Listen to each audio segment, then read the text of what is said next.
আল্লাহু আকবার। আল্লাহ আমার মাথা সবার উঁচু, কিন্তু আমি তোমাকে বললাম আল্লাহু আকবার, আমার মাথা যতই উঁচু হোক আল্লাহ হচ্ছে সবচেয়ে বড়। আল্লাহু আকবার। এরপর আল্লাহর জন্য সানা পড়ছে, তারপরে সূরা ফাতিহা পড়ছে, তারপরে সূরা মিলাইছে, এরপরে আল্লাহু আকবার বলে রুকুতে চলে গেছে। যেই না রুকুতে গেছে, একটু ঠান্ডা মাথায় কালকে পরীক্ষা করে দেখবেন, মানব জীবনে যত হালত আছে সবচেয়ে ঠুনকো নরবরে হালকা হালতের নাম রুকু। আপনি দুই হাত দিয়ে রুকুতে গেছেন, কেউ একটা হালকা করে ঘুতা দিলে ভাপ করে পড়ে যাবেন। যদি না বিশ্বাস হয় কালকে আবার ঘুতা দিয়েন, তবে মসজিদে মারেন না, আবার নিজের একটু টেস্ট করে দেখেন। আল্লাহ বলতেছেন ওই বান্দা রুকুতে গেছে, যাওয়ার পরে বলছে আল্লাহ আমার হালতটা এখন সবচেয়ে হালকা, দুনিয়ার যত রুকুকারী প্রাণী আছে তার মতো হেলে গেলাম। আর তোমার কাছে বলতেছিস আমি যখন রুকুকারী তখন আমার রব হচ্ছেন সবচেয়ে শক্তিশালী, মহাপবিত্র। সুবহানা রব্বিয়াল আযীম। মাথা উঠাইছে সামি আল্লাহু লিমান হামিদা বলে। আপনি মনে করছেন এটা আমার মুখের কথা, ইমাম সাহেবের কথা না। আল্লাহ বলছেন বান্দা তোর না আল্লাহর দিকে 100% মন দিয়ে থাকার কথা পারিস নাই, তোর না আল্লাহর জন্য বিশুদ্ধ কোরআন তেলাওয়াত করার কথা পারিস নাই, তোর না নামাজের মধ্যে শতভাগ মনোযোগ থাকার কথা পারিস নাই। কিন্তু বান্দা জেনে রাখ, তুই এতক্ষণ যা যা বলছিস আল্লাহর জন্য সামি আল্লাহু লিমান হামিদা, যে আল্লাহর প্রশংসা করে সেটা ব্যর্থ হয় না, যেভাবেই করছিস সেটাই আল্লাহ শুনছে। রব্বানা লাকাল হাম। আল্লাহু আকবার বলে সিজদায় চলে গেছে। খেয়াল করেন, দুইটা হাত গেছে, কপাল গেছে, নাক গেছে, দুই হাঁটু গেছে, দুই পায়ের বুদ্ধাঙ্গুলির মাথা গেছে। এমন অঙ্গগুলা দিয়ে যখন গেছে, মক্কার আবু জেহেলরা এসে বলছে এ কেমন ধর্ম, এ কেমন ধর্ম, আমরাও তো সিজদা দেই, কিন্তু এ কেমন সিজদা যে মাথা নিচে আর পশ্চাৎদের উপরে, এরকম সিজদা তো আমরা দেখি নাই। আল্লাহর নবী বলছেন তোমাদেরকেও যখন মারা যাবে, কবরে যাবে, তোমরা কর্পূর দিয়ে তাদেরকে সুগন্ধি লাগাও। কোন কোন জায়গায় সুগন্ধি দিবে জানো? কপালে দাও, নাকের মাথায় দাও, দুই হাতের তালুতে দাও, এই দুই জায়গায় দাও, বৃদ্ধাঙ্গুলির মাথায় দাও। যেইগুলা দিয়ে বান্দা আল্লাহর কাছে সিজদা গিয়েছিল ওই অঙ্গগুলো সুগন্ধ করায়া তারে কাপড় পেঁচাও। আল্লাহ আমি এখন মাথা দিয়ে নেমে গেছি, আমার পাছা পর্যন্ত, আমার পিঠ পর্যন্ত, পেছনে আমার মাথা নিচে, ওইখানে যে বান্দা বলতেছে সুবহানা রব্বিয়াল আলা। আমি যখন পৃথিবীর সব সরীসৃপের মতো হাত পা নাক দিয়ে খত দিয়ে দিছি কপালে, তখন আমার রব হচ্ছে সবচেয়ে বড়। আল্লাহ নবী বলছেন ওই জায়গায় দোয়া করো, দোয়া করো, দোয়া করো। বান্দা সিজদার হালতে যাওয়ার পরে আল্লাহর কাছে যা চায় বৈধ হলে আল্লাহ সব বান্দাকে দিয়ে দেন। আসসালামু আলাইকুম ওয়া রাহমাতুল্লাহি ওয়া বারাকাতুহু।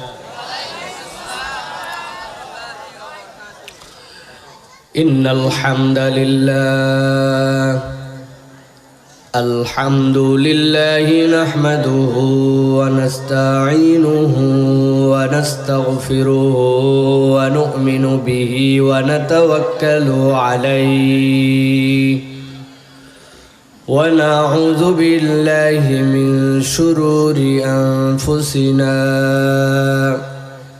ওয়া মিন সাইয়্যাতি আ'মালিনা।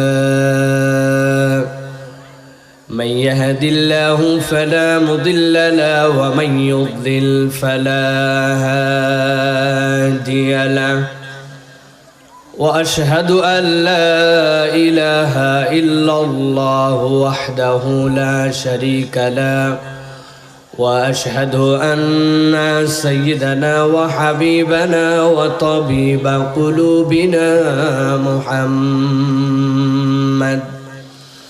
الذي أرسله بالحق بشيرا ونذيرا وداعيا إلى الله بإذنه وسراجا منيرا.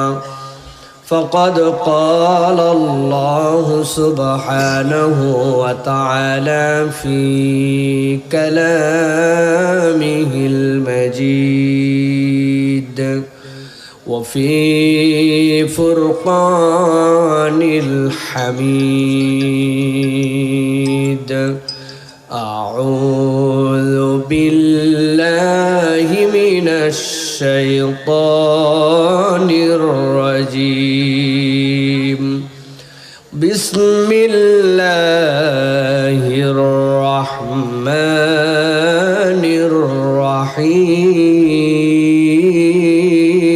الرحيم وكذلك أوحينا إليك روحا من أمرنا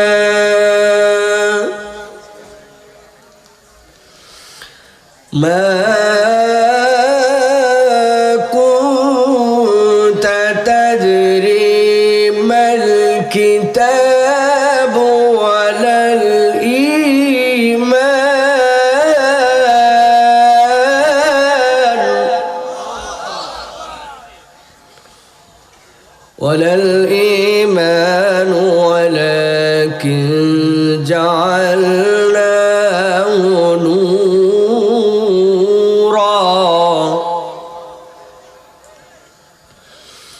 ولكن جعلناه نورا نهدي به من نشاء من عبادنا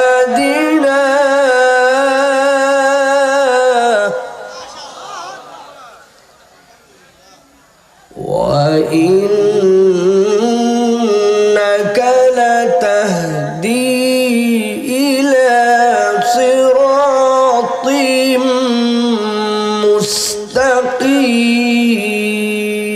مستقيم وقال الله سبحانه وتعالى إن الله وملائكته يصلون على النبي يا أيها الذين آمنوا صلوا عليه وسلموا تسليما اللهم صل على محمد وعلى آل محمد كما صليت على إبراهيم وعلى آل إبراهيم إنك حميد مجيد اللهم بارك على محمد وعلى آل محمد كما باركت على إبراهيم وعلى آل إبراهيم إنك حميد مجيد الحمد لله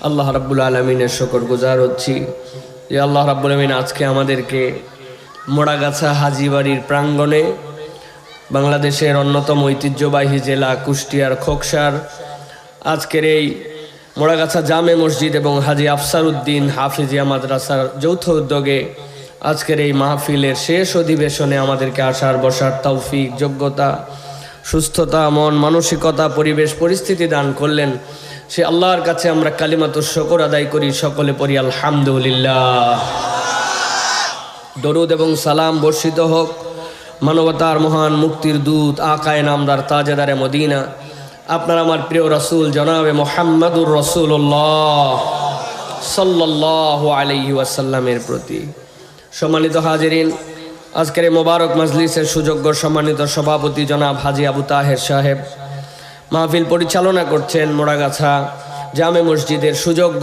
সম্মানিত খতিব অত্র এলাকার দ্বীনি রাহবার শ্রদ্ধাভাজন হযরত মাওলানা আব্দুল্লাহ ইব্রাহিম আনসারী হাফিজাহুল্লাহ ওয়া কথা বলেছেন কিছুক্ষণ পূর্বে হাফেজ মাওলানা আনাস আল আনসারী আল হিরা জামে মসজিদ কুমারখালীর সুযোগ্য সম্মানিত খতিব কথা বলেছেন হাফেজ মাওলানা মুফতি আহমদ ইব্রাহিম মঞ্চ উপবিষ্ট আছেন বিভিন্ন পর্যায়ের সম্মানিত ব্যক্তিবর্গ আমার সামনে উপবিষ্ট সম্মানিত মুরব্বিয়ানে কেরাম আমার প্রিয় তরুণ যুবকেরা স্নেহের ছোটরা আলাদা প্যান্ডেল থেকে শুনছেন মা এবং বোনেরা সকলকে একবার সালাম দিয়েছি আরও একবার আপনাদের কাছে দোয়া পাওয়া এবং করার আশায় সালাম নিবেদন করি আসসালামু আলাইকুম ওয়া রাহমাতুল্লাহ আমার খোকসার ভাইরা ভালো আছেন ভাই সবাই ভালো আছেন আপনারা আলহামদুলিল্লাহ প্রিয় ভাইরা আমি অনেক ভালো আছি আলহামদুলিল্লাহ এক হিসাবে এখন পর্যন্ত বেঁচে আছি এটাই সবচেয়ে বড় একটা নিয়ামত আল্লাহর গত বছর 19শে নভেম্বর আপনাদের মাহফিল ছিল, 17ই নভেম্বর আমার গাড়ি অ্যাক্সিডেন্ট করলো। লোকজন আমাকে এবং আমার পরিবারের কারা কারা মারা গেছে লাশ বের করার জন্য ওরা গাড়ি কাটছে মূলত, কিন্তু বের হওয়ার পরে দেখে আমি ছাড়া কারো এক ফোঁটা রক্তও আল্লাহ বের করে নাই। আল্লাহ রাব্বুল আলামিন একটা তার কুদরতে আল্লাহ রাব্বুল আলামিন আমাদেরকে একটা নতুন জীবন দিয়েছেন। তো এই জন্য আমি আপনাদের কাছে আসতে পেরে খুবই আনন্দিত যে এটা একটা ওয়াদা ছিল, সেই ওয়াদাটা আবার আপনাদের কাছে পালন করার মতো আল্লাহ তৌফিক দান করেছেন। যদিও শারীরিকভাবে একটু স্বাভাবিক, এখন ঠান্ডা, এক এক জায়গায় এক এক রকম। ঢাকাতে এসি চালাতে হয়, আপনাদের এখানে মাফলার ছাড়া বের হওয়া যায় না। আবার গাড়ির ভিতরে সিরাজগঞ্জের ওই পারে গরম লাগে, আবার গেছি হচ্ছে ঠাকুরগাঁ, দিনাজপুর, পঞ্চগড়, এদিকে যাওয়ার পর যে কি ওয়েদার এটা আপনাদেরকে বলে বোঝানো যাবে না। এতে আমার গলা বসে, বুক ধরে, কাশি হয়ে অস্থির এক অবস্থা। আল্লাহ রাব্বুল আলামিন তারপরেও আপনাদের কাছে এনে হাজির করেছেন। এই জন্য আপনাদের সামনে আল্লাহ রাব্বুল আলামিন আনাতে আমি ব্যক্তিগতভাবে আল্লাহর প্রতি অনেক খুশি, আলহামদুলিল্লাহ। প্রিয় ভাইয়েরা, আল্লাহর প্রতি বান্দা যদি খুশি না থাকে তাহলে আল্লাহ রাব্বুল আলামিন ওই বান্দার নিয়ামত বাড়াবেন না। কিন্তু আমরা খুশি হওয়ার উপলক্ষ খুঁজে পাই না। আমাদের সমস্যাটা হচ্ছে যে আমরা কিসে খুশি হব এইটা আমরা উপলক্ষ খুঁজে পাই না। নবীজির একজন সাহাবী ছিলেন, সেই সাহাবী যখন মদিনায় আসছেন, মদিনায় আসার পরে উনি দৃষ্টি ছিল না, ওনার চোখ ছিল না, দেখতেন না। সব মানুষ আসছে, আসার পরে আমার এর জন্য দোয়া করেন, আমার বাচ্চার জন্য দোয়া করেন, আমার রিজিকের বরকতের জন্য দোয়া করেন, সবাই আসছে ওনার কাছে দোয়া নেওয়ার জন্য। উনি যা দোয়া করে আল্লাহ রাব্বুল আলামিন ওই দোয়ায় মানুষের মধ্যে বরকত দেয়, মানুষের জন্য সেগুলো কবুল করে নেয়। তাহলে কি পরিমাণ মানুষজন আসবে? একজন সাহাবীর সন্তান তার কাছে আসছে, এসে বলছে, চাচা যান, আপনার কাছে আমি একটা দোয়া করার অনুরোধ নিয়ে আসছি। বলছে, বলো কি দোয়া তোমার? বলছে, আমার দোয়াটা হচ্ছে যে এত লোক আপনার কাছে দোয়া চাইতে আসে, আপনি দোয়া করেন, আল্লাহ রাব্বুল আলামিন দয়া করেন, আপনি তো চোখে দেখেন না। আমার খুব ইচ্ছা আপনি একটু আপনার জন্য দোয়া করেন, আল্লাহ যেন আপনার চোখটা ফিরাই দেয়। উনি তখন ওই ভাতিজাকে ডেকে বলছেন, বাবারে এইরকম ভাবে কেউ আমারে বলে নাই, তবে এইটাও জেনে রাখ, আমি চাইলে হয়তো আল্লাহ আমাকে দিয়ে দিতে পারে, কিন্তু আমার এই চোখ যাওয়াতেও আমি আমার রবের প্রতি খুশি আছি। উনি যদি মনে করে আরে চোখ দিব না, আমি চাইয়া নিব না, আমি ওর হালতে খুশি আছি, এই জন্য আমি জীবনেও আমার চোখের জন্য দোয়া করি না। এটা সস্তা ইমানের বিষয় নয়। আল্লাহ যে হাল দিবেন ওই হালের উপরে সন্তুষ্ট থাকা, বুঝে বুঝে আল্লাহ রাব্বুল আলামিনের জন্য কৃতজ্ঞ হওয়া, এটা তো সস্তা বিষয় নয়। আমরা তো মাঝে মাঝে বলি আল্লাহ আমারে কিছুই দেয়নি, তাই না ভাই? বলেন হুজুর আমাদের খোকসাল লোক বলে না, আপনি আন্দাজি কথা বলেন না, আমার জানা আছে। দেখেন আমি উদাহরণ দেই, তাহলে আপনার ঠিক না বেঠিক আপনার এমনি বুঝবেন। আপনি একজনে জিজ্ঞাসা করছেন, চাচা কেমন আছো? ইকোটা একটু বেশি হয়ে গেছে, হালকা একটু কম, হালকা রিভার্স কমান। চাচা কেমন আছো? দেখবেন উত্তর দেওয়ার আগে উনি 4-5 সেকেন্ড একটু একটা কোঁথে, আসি রে বা কি রে, আপনি 4-5 সেকেন্ড কুতলেন কেন? চাচা শরীর অবস্থা কি? চলে যাচ্ছে বা আলহামদুলিল্লাহ। এই যে আপনি 3-4 সেকেন্ড কুতে তারপরে চলে যাচ্ছে বলার পর আলহামদুলিল্লাহ, তার মানে এই বেটা 100% আল্লাহর প্রতি খুশি না। কথা বলেন। অথচ এরকম আপনি অনেক লোক খুঁজে পাবেন যে এই যে আপনি কুইতে আলহামদুলিল্লাহ বলছেন, এইটুকু সে বলতে পারে না। আমি ফেরি দিয়ে পার হই, গাড়ির সামনে একজন এসে দলনার মধ্যে ঠোকা মারে, অনেকদিন আগে ঠোকা মারার সময় আর খালি চাচ্ছে, বুঝছি যে ভিক্ষা নিবে। গাড়ির ভিতরে যদি সব বন্ধ থাকে আর বাইরের গ্লাসে ঠোকা দেয়, খুব বিরক্ত লাগে। আমি চিন্তা করছি টাকাও দিব, কিছু ঝাড়িও দিব, যে ব্যাগকেলে এত অস্থির কেন? টাকা চাইছিস, এক ঠোকা দিলেই তো হয়তো গেলে ঠোকাইয়ে যাচ্ছিস, কি পাইছিস? গ্লাস নামাচ্ছি, হাতে 20 টাকা নিছি, ওরে দিব। গ্লাস যেই নামানো শেষ দেখি ওই হাত বার করে আমাকে বলছে, তখন বুঝে ফেলছি যে ও মুখে কথা বলতে পারে না, জন্য কানে শোনে না। ঠোকার শব্দ আমি যত জোরে শুনি, ও দুনিয়ার কোনো ঠোকার শব্দই শোনে না। আল্লাহ যদি চাইতো আমারে তো এ কাম করতে পারতো না, তাহলে খোকসার রাস্তা পুরা ব্যারিকেড দিয়ে দিতাম। আমারে তুমি ঠসা বানাবা, পুরা ঢাকা রোড ব্লক, না কাজ হতো ভাই, কাজ হতো না। এই জন্য আল্লাহ রাব্বুল আলামিনের প্রতি কৃতজ্ঞ থাকা, এটা হচ্ছে আল্লাহ রাব্বুল আলামিনের বিশাল বড় একটা দয়া। আমরা তাহলে একবার সন্তুষ্ট চিত্তে আল্লাহ আমাদেরকে হাজির করলেন, এই জন্য আমরা বলি আলহামদুলিল্লাহ।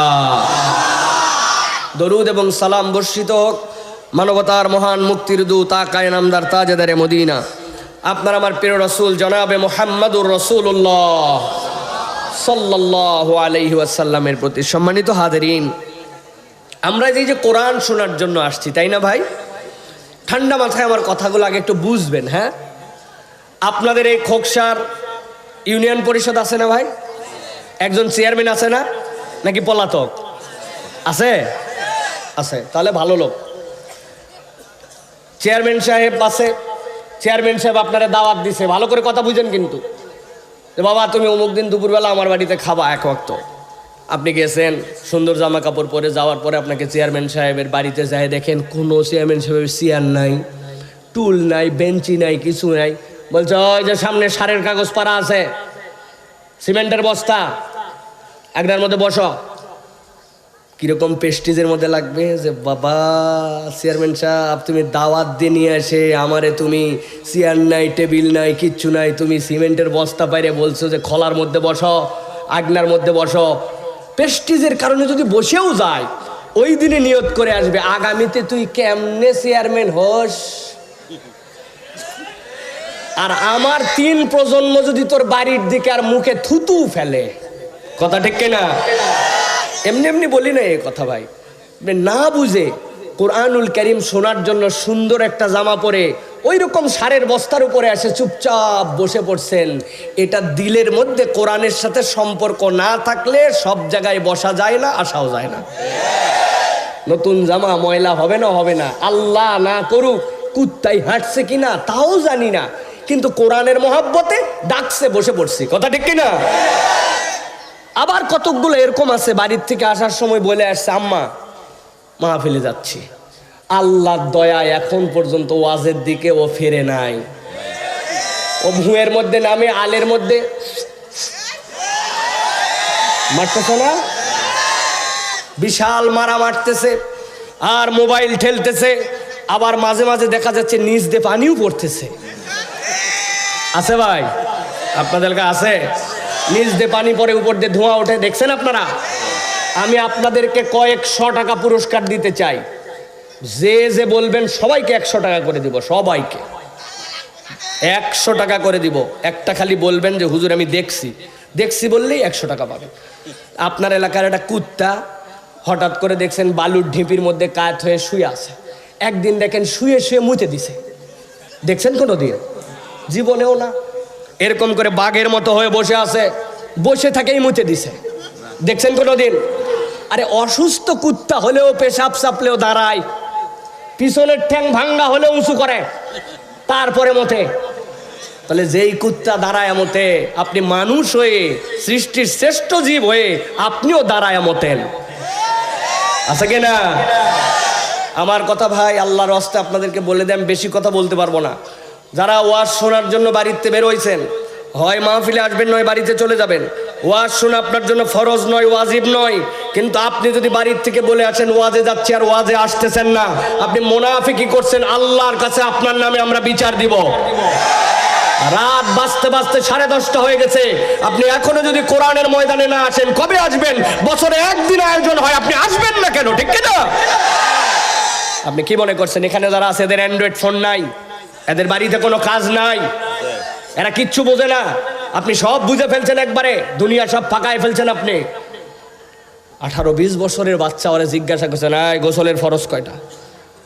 দেখবেন জিন্সের প্যান্ট সেরকম, জুতা সেরকম, ভাব সেরকম, হাতে অ্যান্ড্রয়েড ফোন আটকায় গেছে একটু তোতলায়, খানিকক্ষণ পরে বলছে 3টা।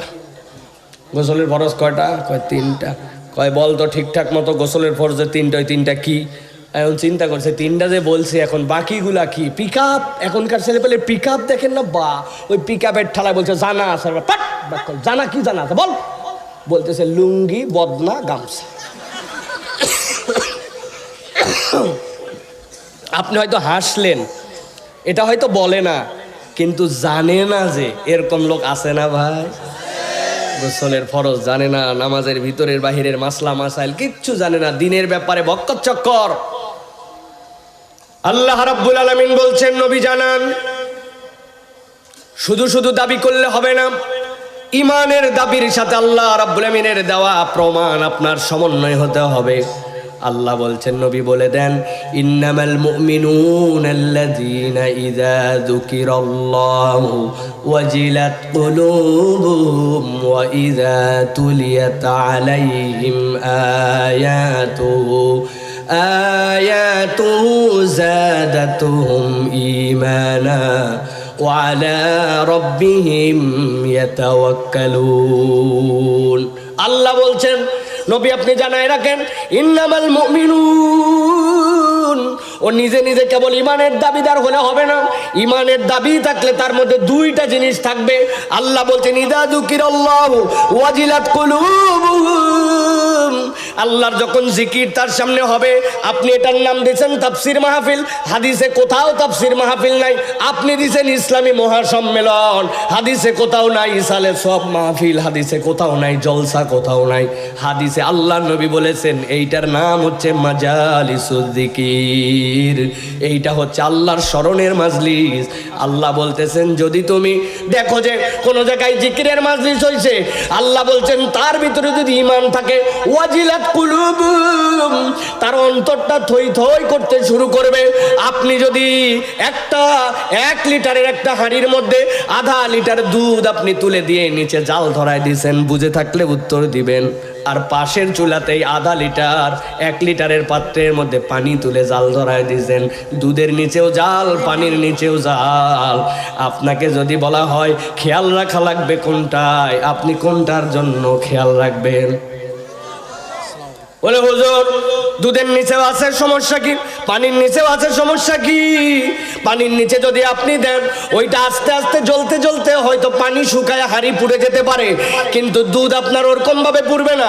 ও উতলায় উঠে হাঁড়ি উপচায় আপনার চুলানি ভায়া আপনার ক্ষতি করতে পারে, ঠিক কিনা?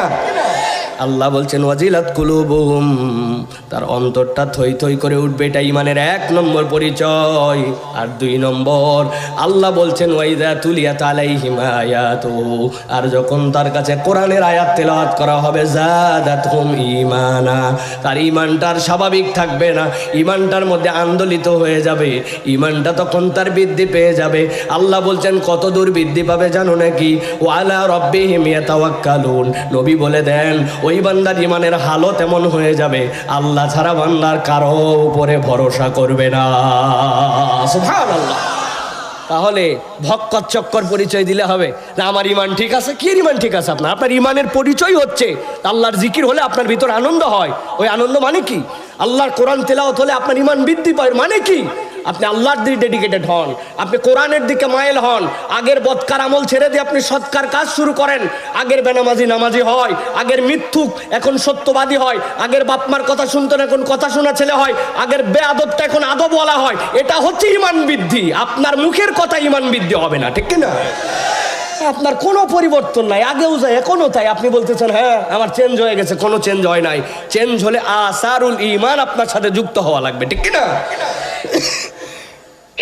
প্রথমটা তাহলে অন্তত প্রমাণ দেন যে আপনি কোরআনুল কারীমের সাথে জড়িত হয়েছেন, কোরআনকে ভালোবেসেছেন, ঠিক কিনা?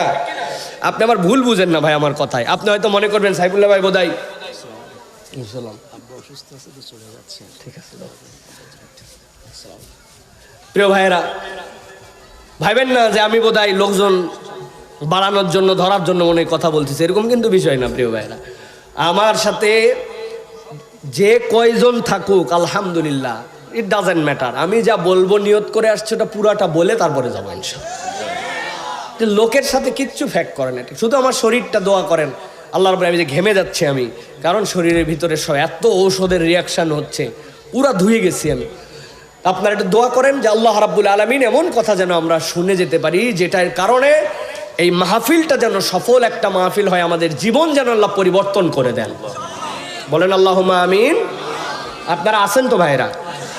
আমি বেশ কিছু মুরব্বী দেখতে পাচ্ছি। আমি আপনাদেরকে আবারও বলে রাখি বাবা, আমি কিন্তু মুরব্বীদের জন্য ওয়াজ করতে পারবো না। 40-এর উপরে কোনো ওয়াজ হবে না। আপনি অযথা বসে না থাকলে আপনি বাড়ি চলে যান শীতের দিন, কারণ যা ওয়াজ হবে ইয়াংদের জন্য ইনশাল্লাহ, আজকে তরুণ যুবক ইয়াংদের জন্য। তবে মুরব্বীদের মনে যাইয়াও লাভ হবে না, মহিলা প্যান্ডেল করছে, সব চাষিরা বাড়ির চাবি দিয়ে চলে আসছে, এখন আপনি যে আবার খলায় বসে থাকা লাগবে, তার থেকে এখানে বসা ভালো, ঠিক কিনা? ইয়াংরা আসো বাবারা, আসো আসো, তরুণ যুবকরা সবাই আসেন, মুরব্বীরা আসেন, দেখে একটু হাত দুটো টান করে তোলেন, মুরব্বীরা শক্ত করে উঠান, শক্ত করে হাত দুটা তোলেন, শক্ত শক্ত করে হাত নামান, হাত নামান, একসাথে তোলা লাগবে হাত, একটা হাত যেন বেঁকানো হয়, একবারে ডাইরেক্ট একসাথে, একসাথে হাত সোজা করেন। মাশাআল্লাহ, সোজা করছেন, সোজা হয়েছে, জোরে জোরে একটু নড়াচড়া দেন, আরে বুকের হাড্ডিটা একটু ফুটানের, হাত সোজা করেন, সোজা করেন, সোজা, ডানে নেন একটু, মাশাআল্লাহ, এবার একটু বামে, এবার একটু সামনে নেন, এবার একটু পিছনে, হাত সোজা, এবার সোজা সোজা, হ্যাঁ, এবার একটু নড়াচড়া দেন, এবার ডানে বামে তাকায় দেখেন কারা কারা উঠায় নাই, বাদ দিছে কারা কারা, চেহারাগুলো চিনে নেন। হ্যাঁ, সোজা হয়েছে হাত, এবার গলাটা পরিষ্কার দেন, ভালো করে হয় না। চেয়ারে যারা বসে আছেন আপনারা আমাদের সাথে না, ফাঁকে যায় চেয়ারে বসছেন আপনারা, কি সব চেয়ার আগায় নেব কিন্তু একবারে। আর সোজা করেন সবাই, গলা পরিষ্কার দেন, ভালো করে সোজা করছেন হাত, এবার বুক বরাবর নেন, এই বরাবর নিছেন। এবার আমরা একটা তাকবীর দিতে চাই, এই তাকবীরে যারা আজকে শরীক হবে না, আগামী 1 বছর যেন ওরা পস্তায়, মনে থাকবেন ইনশাল্লাহ। আর গেটের দিকে একটু খেয়াল রাখেন, নতুন করে কেউ যেন ঢুকতে না পারে, আর নতুন কোনো লোক ভিতরে ঢুকানো হবে না, যে কয়জন আমরা এই কয়জনে ওয়াজ শুনবো, আর নতুন যেন কেউ ঢুকতে না পারে, খেয়াল রাখবেন। হাত সোজা করছেন সবাই, আমি যখন বলবো লিল্লাহে তাকবীর, তখন হাত আসমানের দিকে ছুটে দিয়ে বলতে হবে আল্লাহু আকবার। পারবেন না ইনশাল্লাহ? পারবেন ইনশাল্লাহ? আরে জীবন থায়, মুখ খোলা, আর কি আশ্চর্য কথা, মুখ বাইন্ধে রাখছেন। হ্যাঁ, এই ক্যামেরাম্যানরা বসো, বসো বাবা বসো, রেডি হয়েছেন সবাই? রেডি? এই ছেলে, এটা কে, এটা কে? হাত তোলো, পানামাও, পানামাও, পানামাও, এই ছেলে পানামাও, পানামাও, পানামাও। এতগুলা বড় বড় মুরব্বী আছে না, তুমি ক্যামেরাম্যান তাই কি? রেডি হয়েছেন সবাই? সবাই রেডি? আমি লিল্লাহে তাকবীর বললে আসমানের দিকে হাত ছুড়ে দিয়ে বলবেন আল্লাহু আকবার। রেডি না সবাই? দেখি কিরকম শব্দ হয়। লিল্লাহে তাকবীর, লিল্লাহে তাকবীর, আল কোরআনের আলো, আল হাদিসের আলো, তোমার নেতা আমার নেতা, তোমার নেতা আমার নেতা, আলেম ওলামা যেখানে, আল্লাহর আইন যেখানে, গান বাজনা যেখানে, হারাম অন্যায় যেখানে, অশ্লীলতা যেখানে, গান কনসার্ট যেখানে, লিল্লাহে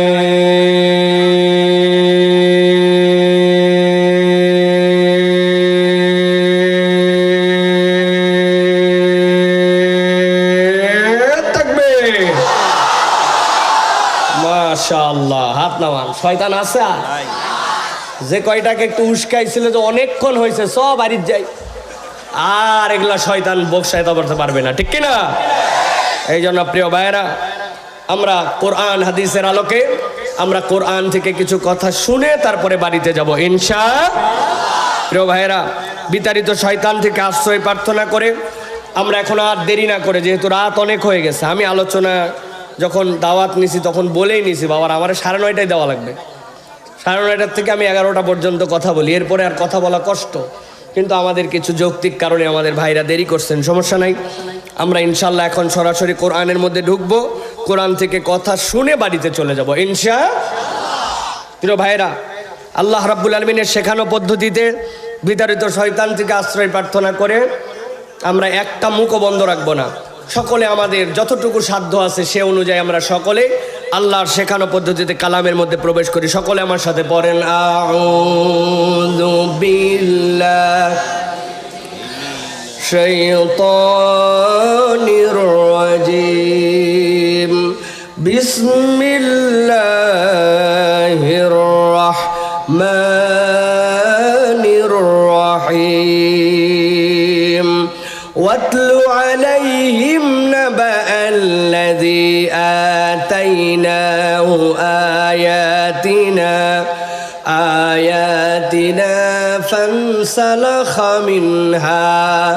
فانسلخ منها فأتبعه الشيطان فكان من الغاوين আল্লাহ রাব্বুল আলামিন নবীজি সাল্লাল্লাহু আলাইহি সাল্লামের প্রতি যখন ওহী নাজিল করেছেন, ওহী আসতো 7টা পদ্ধতিতে।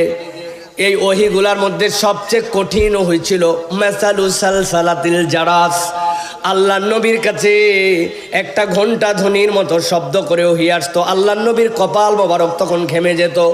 আল্লাহর নবী যদি উটের পিঠে থাকতেন অথবা যদি তিনি ঘোড়ার পিঠে থাকতেন, সাথে সাথে দাঁড় হতে বলতেন। দাঁড়ানোর পরে তিনি নেমে যেতেন। নেমে যাওয়ার পর অনেক সময় আল্লাহর নবী মাটির সাথে শুয়ে যেতেন। আর আল্লাহর নবীর কাছে যত ধরনের ওহী আসতো এইগুলা 6 ধরনের ভাষায় আসতো। আল্লাহ কখনো নবীকে বলতেন কুল, এর মানে নবী আপনার কাছে ওহী আসা শুরু হয়েছে, আপনি বলুন। আল্লাহর নবীর কাছে আসছে ওহী ইকরা, হে নবী আপনি পড়ুন। আল্লাহর নবীর কাছে ওহী আসছে ইয়া আইয়ুহান নবী, ও আমার নবী। আল্লাহর নবীর কাছে ওহী আসছে ইয়া আইয়ুহাল ইনসান, যদিও মানুষকে মুখাতেব বানাইছেন কিন্তু নবীর দ্বারা তো ওহী আসছে। আর এক ধরনের ওহী আসতো যেখানে আল্লাহর নবীর ব্যক্তিকে আল্লাহ রাব্বুল আলামিন সম্বোধন করতেন ইয়া আইয়ুহাল মুজাম্মিল, ইয়া আইয়ুহাল মুদ্দাসসির। কিন্তু আল্লাহ এই জায়গায় ওহী দিলেন ওয়াতলু আলাইহিম নাবা আল্লাযী আতাইনাহু আয়াতিনা। ও আমার হাবিব, এমন একটা ওহী আপনাকে দেওয়া হচ্ছে যেটা আপনি তেলাওয়াত করবেন। এখন মুফাসসিররা বলছেন আল্লাহ ওয়াতলু শব্দ দিয়ে কেন আল্লাহর নবীকে ওহী দিলেন। আল্লাহর নবী ইব্রাহিম আলাইহিস সালাম খানায় কাবা নির্মাণ করা শেষ করলেন। করার পরে তার ছেলেকে নিয়ে দাঁড়ালেন ইসমাইল আলাইহিস সালাম। আল্লাহর কাছে ফরিয়াদ দিলেন ওয়া ইয ইয়ারফাউ ইব্রাহিমুল কওয়াইদা মিনাল বাইতি ওয়া ইসমাঈল রব্বানা তাকাব্বাল মিন্না ইন্নাকা আনতাস সামিউল আলিম। আয় রব্বুল আলামিন, কাবা নির্মাণ শেষ করছি, তুমি এইটা কবুল করো। আল্লাহ বলেন কবুল তো করা হবে, কিন্তু কিভাবে করা হবে এর জন্য পরের আয়াতটা আপনার অন্তরের মধ্যে আল্লাহ ওহী করে দিলেন। আপনি একটা ফরিয়াদ দেন, এইভাবে কাবাকে আবাদ করা হবে। ইব্রাহিম আলাইহিস সালাম দোয়া করতে শুরু করলেন রব্বানা ওয়া বাস ফীহিম রাসূলাম মিনহুম ইয়াতলু আলাইহিম আয়াতিক। আল্লাহ, আমার বংশধারা থেকে এমন একজন পয়গম্বর দেন যেই খানায় কাবার চত্বরে এই উম্মতের জন্য আপনার আয়াতগুলা তেলাওয়াত করবে। 4টা গুণ তার হবে, ইউজাক্কিহিম ওয়া ইউআল্লিমুহুমুল কিতাব ওয়াল হিকমা। কিন্তু 1 নম্বর হবে সে আয়াতগুলাকে তেলাওয়াত করবে। আল্লাহ বলতেছেন আপনার 2টা সন্তান দিছি, একটা ইসহাক, তার থেকে কত পয়গম্বর আল্লাহ ছাড়া কেউ জানে না, কিন্তু আর একটা আপনার পয়গম্বর দিল, তিনি হচ্ছেন মুহাম্মাদুর রাসূলুল্লাহ সাল্লাল্লাহু আলাইহি ওয়াসাল্লাম। আল্লাহ বলছেন ইব্রাহিম আপনার নাম খলিলুল্লাহ। যেই জায়গাটায় আপনি দাঁড়ায় আছেন এটা হচ্ছে বাইতুল্লাহ। যেই লোকটা আপনার সাথে আমিন আমিন বলে শরীক হচ্ছে উনি হচ্ছেন জবিহুল্লাহ। আর যেই লোকটার ব্যাপারে আপনি আমার কাছে ফরিয়াদ দিচ্ছেন সে হচ্ছে হাবিবুল্লাহ। সুবহানাল্লাহ। খলিল ডাকতেছেন হাবিবের জন্য, জায়গাটা বাইতুল্লাহ, আর সাথে সাথে ফরিয়াদ দিচ্ছেন জাবিহুল্লাহ। নবী বলতেছেন জানো জানো আমি কত সৌভাগ্যবান জানো, আমি 2 জন জবেহকৃত পিতার সন্তান, তাদের জন্য জবে মঞ্জুর হয়ে গেছিল। ওয়াতাল্লাহু লিল জাবিন, ইসমাইল শুয়ে গেছিলেন, ইব্রাহিম আলাইহিস সালাম তলোয়ার চালায়ে দিয়েছিলেন। আল্লাহ রাব্বুল আমিন বলছেন কবুল হয়ে গেছে, কবুল হয়ে গেছে। জান্নাত থেকে দুম্বা এনে দিয়ে দেওয়া হলো। ওই ইসমাইলের সন্তান হতে হতে আব্দুল্লাহর আব্বা আব্দুল মুত্তালিব আল্লাহর কাছে মান্নত করছেন, আল্লাহ এই খানায় কাবা দেখার জন্য, হাজিদের পানি খাওয়ানোর জন্য, এটা বিরাট বড় জিম্মাদারি। আমাকে তুমি এর আগে 10টা মেয়ে দিয়েছো, আর আমি আর মেয়ে চাই না। তুমি যদি আমাকে 10টা সন্তান দাও তাহলে এরা সবাই খানার কাবার খাদেম হবে, তবে 10 নম্বরটার খেদমত দিব না, ওইটা কাবার সামনে তোমার জন্য জবাই করে দিব। 10 নম্বর সন্তান হচ্ছেন নবীজির পিতা আব্দুল্লাহ। এখন কেমনে রে জবাই দিবে? সাথে সাথে আব্দুল মুত্তালিব চলে গেলেন একজন বিখ্যাত পাদ্রীর কাছে। আমি তো এই মান্নত করে ফেলছি, বাঁচার কোনো উপায় আছে নাকি? আছে। তুমি 10টা করে উট একদিকে রাখবা, আব্দুল্লাহর নাম একদিকে রাখবা। যতক্ষণ পর্যন্ত উঠবে না আব্দুল্লাহর নাম, ততক্ষণ পর্যন্ত উটের নাম না উঠবে, ততক্ষণ পর্যন্ত এই পদ্ধতিতে চলতে থাকবে। 10 আর 1 11, তোলার পরে দেখে না ওঠে নাই আব্দুল্লাহর নাম, আবার উঠছে উঠ 20, এরপরে আব্দুল্লাহ ওঠে নাই, 30টা উঠ আব্দুল্লাহ ওঠে নাই। এরকম করতে 100টা উঠ যখন উঠলো, এরপরে আব্দুল্লাহর নাম উঠলো। এরপরে খানায় কাবার চত্বরে তিনি 100টা উঠ জবাই দিলেন। নবীজির পিতা বাঁচলেন। আল্লাহ নবী বলছেন কোন 2টা জবাই হয়ে যাওয়া পিতার থেকে আল্লাহ আমাকে আনছেন। আল্লাহু আকবার। আল্লাহ বলছেন আপনার ইব্রাহিম আলাইহিস সালাম যে দোয়া করছে আপনার জন্য, ঠান্ডা মাথায় 5 মিনিট আগে ভূমিকার মধ্যে থাকেন। কয় মিনিট? একদম ঘড়ি ধরে 5 মিনিট আমার সাথে থাকেন। আল্লাহ বলতেছেন ওয়াতলু আলাইহিম, আপনি তাদের কাছে তেলাওয়াত করেন, নাবা আল্লাযী, এমন একটা সংবাদ, মহাসংবাদ, আল্লাযী, যাকে আতাইনাহু, আমার পক্ষ থেকে আমি দিয়েছিলাম, আয়াতিনা, স্পষ্ট নিদর্শন, খোলামেলা নিদর্শন, বুঝতে পারে এরকম আয়াত আমি একজনকে দিয়েছিলাম। লোকটাকে হযরত আব্দুল্লাহ ইবনে মাসউদ রাদিয়াল্লাহু তাআলা বলছেন ওই লোকটার নাম হচ্ছে বালাম ইবনে আবার। বাড়ি কোথায়? আমাদের কওমের লোক, নাম মুসা আলাইহিস সালামের সময়ের লোক, ফেরাউনের দিকের লোক। এই বালাম ইবনে আবারের কথা আল্লাহ কেন বললেন? মুফাসসিররা বলছেন এই লোক এত কোয়ালিটিফুল, ইবাদত করতে করতে আল্লাহর এত প্রিয় হয়ে গেছে, হাত তুলতে দেরি আল্লাহর কাছে, তার দোয়া কবুল হতে দেরি হতো না। মুস্তাজাবুদ দাওয়া, সুবহানাল্লাহ। লোকজন তার কাছে যায়, যার যার সমস্যার দোয়া চায়, আল্লাহর কাছে বললে আল্লাহ ফিরায় না। মুসা আলাইহিস সালামের সময় ফেরাউনের লোকজন তার কাছে গেল, বালাম একজনের নামে তোমাকে বদদোয়া করে ধ্বংস করে দিতে হবে। কি বদদোয়া, কি জন্য? বলে বদদোয়াটা হচ্ছে ফেরাউনের সাথে টক্কর লাগাইছে, সমাজের মধ্যে ঝামেলা পাকাইছে, নানান ধরনের মতবাদের কথা বলতেছে, এই সমাজের মধ্যে তার থাকার দরকার নাই, এই লোকটার বিপক্ষে তুমি বদদোয়া করো, সে যেন ধ্বংস হয়ে যায়, যা হাদিয়া তোফা লাগে আমরা তোমার জন্য রেডি। বালাম বলতেছে তোমরা কি ওই লোকের কথা বলতেছো নাকি? কোন লোক? বগলের নিচে এরকম করে হাত দেয়, হাত জানে বের করে, সাথে সাথে হাত দিয়ে আলো বের হয়। আবার যখন বগলের নিচে নিয়ে আসে আলো বন্ধ হয়ে যায়, হাত পড়ে না, কিন্তু হাত দিয়ে তো আলো বের হয়। এটা কি সেই লোক যেই লোক মাঠের মধ্যে অনেকগুলা দুম্বা চড়াতে নিয়ে যায়? যাওয়ার পরে আমরা দেখি ওই লোক গাছের নিচে শুয়ে পড়ে আর পাশে একটা লাঠি পুঁতে দিয়ে রাখে। যেই না কোনো একটা দুম্বা মেষ ওই পালের থেকে বের হয়ে বাহিরে দৌড়াদৌড়ি করে, সাথে সাথে ওই লাঠি একাই উঠে যায়, পিটাইয়া সব মেষ দুম্বারে ভিতরে নিয়ে আসে। নিয়ে আসার পরে আবার লাঠি জায়গা মতো দাঁড়ায় যায়। এটা কি ওই লোক নাকি? বলে হ্যাঁ হ্যাঁ ওই লোক। তোমার কাছে কি ওয়াজ শুনতে আসছি নাকি? ওর বিপক্ষে বদদোয়া করে বলে না না না, এই লোক তো সত্য হলেও হতে পারে, আমি তার বিপক্ষে বদদোয়া করতে পারবো না। সাথে সাথে ফেরাউনের লোকজন বলল, মিয়া তুমি কি মনে করছো কেবল আমাদের স্বার্থে আসছি? তোমারও স্বার্থ আছে। আমার কি স্বার্থ? বলে আজকে তোমার দোয়া কবুল হয় বলে লোকজন তোমার কাছে আসে, তোমাকে হাদিয়া দেয়, তোফা দেয়। এখন ও যদি সমাজের মধ্যে প্রতিষ্ঠিত হয়, তার দোয়াও যদি কবুল হয়, তোমার দরবারে কার ঠেকা পড়ছে মিয়া? তোমার দরবারই তো নষ্ট হয়ে যাবে। এই জন্য আমরা তোমার স্বার্থেও আসছি। আল্লাহ বলতেছেন এই কথা শুনে সে সাথে সাথে আল্লাহ রাব্বুল আমিনের কাছে হাত তুলল, আল্লাহ মুসাকে তুমি ধ্বংস করে দাও।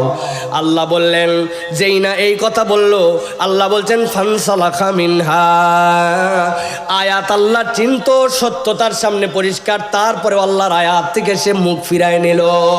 আল্লাহ বলছেন এই অপরাধের কারণে সাথে সাথে তার যতদিনের হায়াত আছে, যতদিন সে বাঁচবে, তার কোনো দোয়ার কবুল হবে না। এই মর্মে তাকে লানত প্রাপ্তদের মধ্যে ঢুকায় দেওয়া হলো। আল্লাহ রাব্বুল আলামিন বলছেন সে আল্লাহর আয়াত চিনতো, চেনার পরে সেখান থেকে মুখ ফিরাই নিল।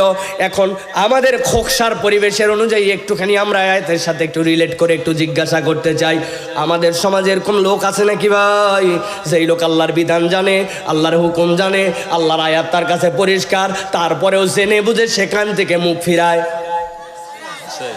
আছে। আজকে কি বার? 12:30 আজান হয়ে গেছে, মসজিদের দিকে রওনা হয়ে গেছে, একটাই নামাজ পড়ে পকেটের মধ্যে টুপি গুজায়া বাড়িতে চলে আসছে। ইযা নুদিয়া লিস-সালাতি মিন ইয়াউমিল জুমআ ফাসাউ ইলা যিকরিল্লাহ। ওই বান্দা বড় ভালো কাজ করছে, জুম্মা পড়ছে, কিন্তু আসরের সময় মসজিদ থেকে আজান হয়েছে, হাইয়া আলাস সালাহ হাইয়া আলাল ফালাহ। আসরে আসে নাই, মাগরিবে আসে নাই, ওয়াক্তের নামাজ পড়ে নাই। জুম্মার নামাজ কার আহ্বানে আসলেন আর ওয়াক্তের নামাজ কার আহ্বানে বাদ দিলেন? করেন। আল্লাহ বলছেন ফানসালাকা মিনহা, না বুঝে নয়, বরং বুঝার পরে আল্লাহর দিকে আসে না। আমার আল্লাহ রাব্বুল আলামিন এই জন্য বলছেন, তুমি যদি আল্লাহর আয়াত চেনো জানো, তারপরেও সেখান থেকে যদি মুখ ফিরাও, সাথে সাথে সে 2 নম্বর একটা অপরাধে পতিত হয়ে যাবে। আল্লাহ বলছেন ফাতবাহুশ শাইতান, সাথে সাথে সে শয়তানের অনুসরণ করতে শুরু করবে। আর একবার শয়তান যার অনুসরণ করতে শুরু করে, ফাতবাহু অনুসরণ করে তাকে, আর শয়তানু, শয়তান এখানে আল্লাহ বলতেছেন সেই হচ্ছে এখানে অনুসরণ করতেছে ওই লোকের। আল্লাহ বলছেন একবার শয়তান যার অনুসরণ করে, ফাকানা মিনাল গাওয়িন, নিশ্চিত জেনে থাকো সে পথভ্রষ্ট হয়ে যায়। আমরা এই জায়গায় কথাটার একটুখানি ধাক্কা বুঝি নাই, এই জন্য আমাদের ফিলিংস কাজ করে নাই। আপনারা মাঝে মাঝে আপনাদের এলাকায় এরকম বাচ্চা কাচ্চাকে বকাবকি করেন কিনা দেখেন, তাই শয়তানি করবি না বলেন ভাই, মানে কি, মানে এমন কাজ তুই করতেছিস সেটা একটা শয়তানি কাজ, তুই যদি এইটা করিস তাহলে তুই শয়তানের অনুসরণ, খবরদার বাঁদরামি করবি না বলেন না। বাঁদরামি করবি না মানে কি, এটা বান্দরের কাজ, তিরিং বিরিং করতেছিস কেন, এটা করলে তুই বান্দরের মতো অনুসরণ করতেছিস। আল্লাহ এই জায়গায় ওই কথা বলেন নাই। আল্লাহ বলছেন জেনে বুঝে আল্লাহর আয়াত থেকে যদি তুমি মুখ ফিরাই নাও, ফাতবাহুশ শাইতান, আমি আল্লাহ জানাই রাখলাম তুমি তাহলে শয়তানের অনুসরণ করছো না, শয়তান তোমার পিছে লেগে গেছে। আর একবার শয়তান যার পিছে লাগে, ফাকানা মিনাল গাওয়িন, আল্লাহ বলছেন নিশ্চিত জেনে থাকো ওই ব্যক্তি পথভ্রষ্ট হয়ে যায়। নাউযুবিল্লাহ।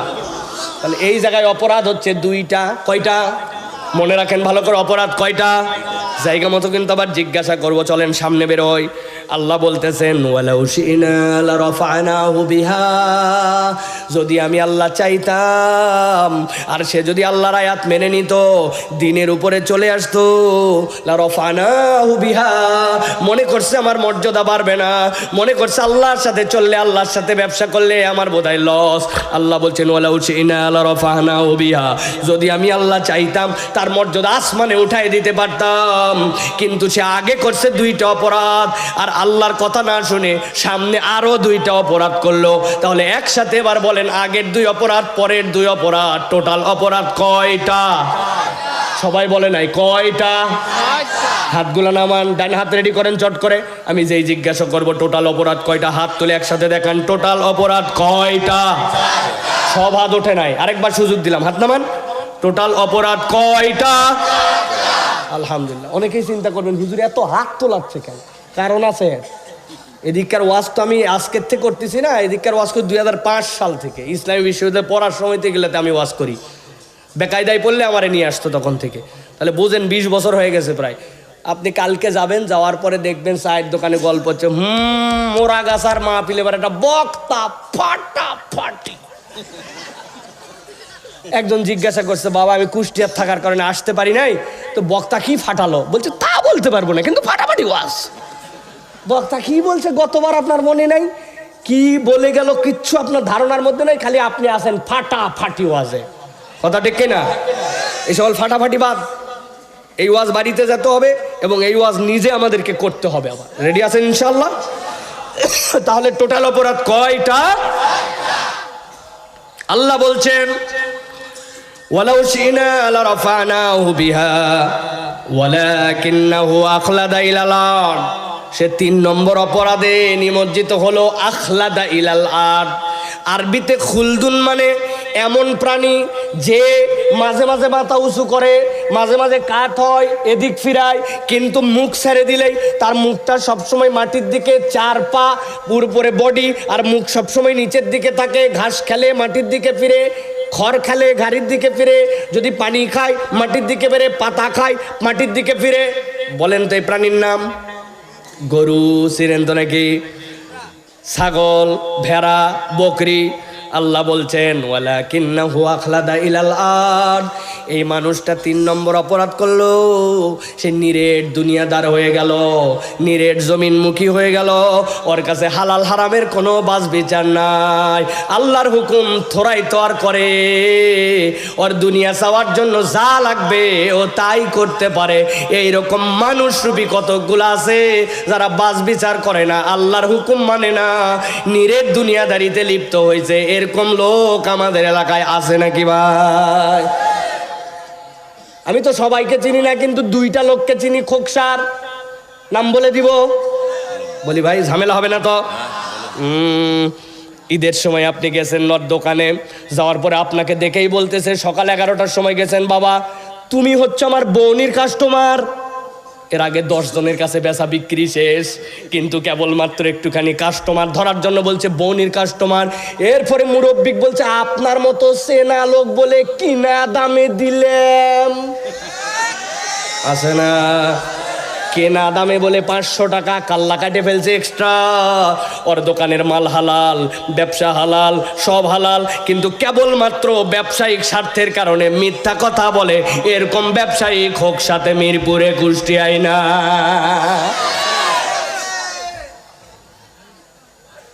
সুন্দর করে সকালবেলা দোকানে গেছে, যাওয়ার সময় লোকের আবার একটা ভালো অভ্যাস আছে, সকালে গোসল করে দোকানে যায়। যায় দাড়ি ঝাড়তেছে, দাড়ির পানি ঝাড়া অবস্থাতে এক কাস্টমার এসে বলছে মসুরি কালাই আছে। বলছে আছে মানে? তাকায় দেখছে বাবারে অনেক কালাই, ইন্ডিয়ান কালাই, বাংলাদেশি কালাই, চাইনা কালাই। বাংলাদেশি কালাইয়ের দাম সবচেয়ে বেশি। চিন্তা করছে আমি দেশি কালাই বাড়ির থেকে নিতে, বলছে দেশি কালাই নিব ভাই, কত করে দর এত করে? বলছে আপনি যে দেখলাম দাড়ি ঝাড়া মানুষ, ভালো মানুষ, সলিড মানুষ, মনে করছিলাম হাফ কেজি নিব, আবার কোথার থেকে পাই না পাই ভাই 2.5 কেজি মাপ। আসল ঘটনা গত রাত্রে ঘটছে, ওর কর্মচারীর সাথে মিলাইয়া ও চাইনা কালাইয়ের সাথে প্রতি বস্তায় 10 কেজি করে মিশ দিছে। 2 টাকা বেশি খাওয়ার জন্য, 2টা বাড়াবাড়ি করার জন্য। 2 নম্বর করে চালাকি করে, নিজের দাড়ি, নিজের টুপি, নিজের এইগুলাকে দুনিয়াদারির জন্য ব্যবহার করে। এরকম লোক আছে না না? আল্লাহ বলতেছেন ওয়ালাকিন্নাহু আখলাদা ইলালাদ, ও নিরেট দুনিয়াদার হয়েছে, দুনিয়া ছাড়া কিছুই চেনে না, ঠিক না? আরেক শ্রেণীর লোক আছে, তাদের কথা বললে আপনারা রাগ করবেন জন্য আজকে আর বললাম না। বলছে চাচা নামাজ অবশ্যই পড়া লাগবে, রোজা রাখা লাগবে, হজ জীবনে একবার করা উচিত, জাকাত তো দেই তোরে বা হিসাবে একটু গরমিল হোক আর যাই হোক দেই। তো চাচা নামাজ রোজা হজ জাকাত সবই তো করলেন, এই দেশের টাকা তারা বিদেশে পাচার করে দিল, 2 নম্বর করে ফেললো, ব্যাংকগুলাকে হাওয়া করে ফেললো।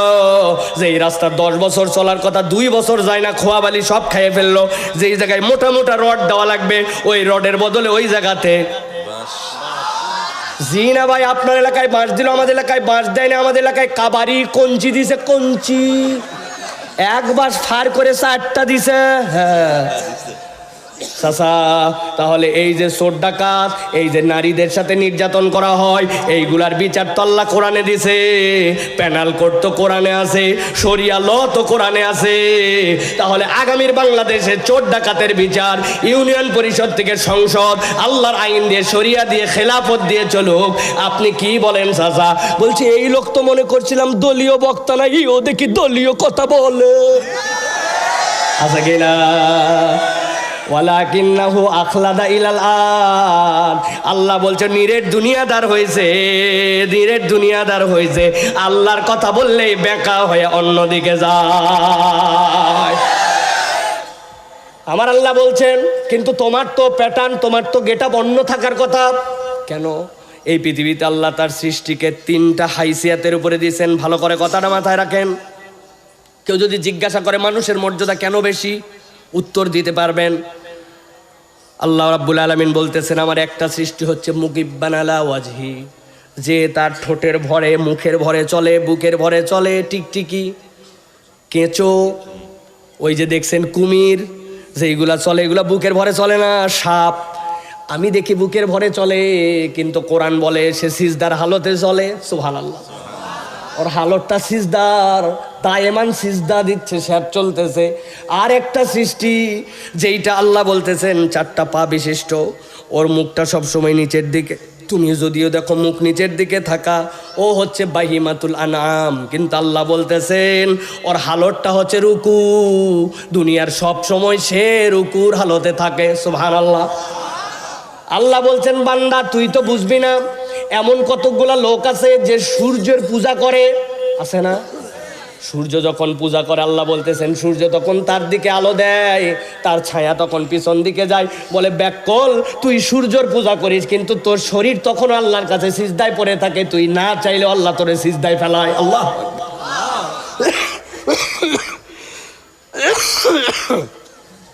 আল্লাহ বলছেন আর একটা সৃষ্টি হচ্ছে ব্যতিক্রম, মানুষ। খেয়াল করেন, মাথা সবার উপরে। আল্লাহ বলছেন ও মাথা উঁচু, সব অঙ্গের উপরে তার মাথা। ওই মাথা নিয়ে যখন দাঁড়ায় গেছে, আল্লাহু আকবার, আল্লাহ আমার মাথা সবার উঁচু, কিন্তু আমি তোমাকে বললাম আল্লাহু আকবার, আমার মাথা যতই উঁচু হোক আল্লাহ হচ্ছে সবচেয়ে বড়। আল্লাহু আকবার। এরপরে আল্লাহর জন্য সানা পড়ছে, তারপরে সূরা ফাতিহা পড়ছে, তারপরে সূরা মিলাইছে, এরপরে আল্লাহু আকবার বলে রুকুতে চলে গেছে। যেই না রুকুতে গেছে, একটু ঠান্ডা মাথায় কালকে পরীক্ষা করে দেখবেন, মানব জীবনে যত হালত আছে সবচেয়ে ঠুনকো নরবরে হালকা হালতের নাম রুকু। আপনি দুই হাত দিয়ে রুকুতে গেছেন, কেউ একটা হালকা করে ঘুতা দিলে ধপ করে পড়ে যাবেন। যদি না বিশ্বাস হয় কালকে আবার ঘুতা দিয়েন, তবে মসজিদে মারেন না, আবার নিজের একটু টেস্ট করে দেখেন।